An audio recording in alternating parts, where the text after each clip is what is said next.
Hello guys! For today's video, magluluto tayo ng pansit Mickey.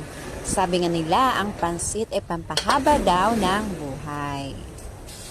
Una, ipiprito muna natin yung taba ng karne para naman lalabas yung mantika at yung mantika nito ay gagamitin natin sa paggisa ng mga sangkap.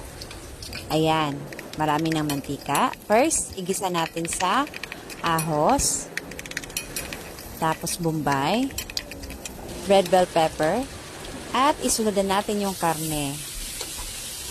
Mix-mix lang po natin. And of course, lalagyan natin ng maliit na tubig para naman lalambot ang ating karne. At kung lalambot na, ay lalagay na natin ang ating carrots and baguio beans. Takpan muna natin. Then after maluto ang mga gulay, ay isusunod na natin yung pansit Mickey. Mix-mix lang po natin para mahalo ang lahat ng mga sangkap.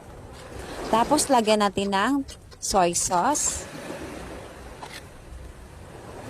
and paminta. Hindi talaga mawawala ang paminta. Lagyan natin ng pampalasa. And of course, isusunod na natin ang maraming repolyo. Kasi nga, mas masarap ang pansit pag maraming repolyo. Ayan, please don't forget to follow and thank you for watching.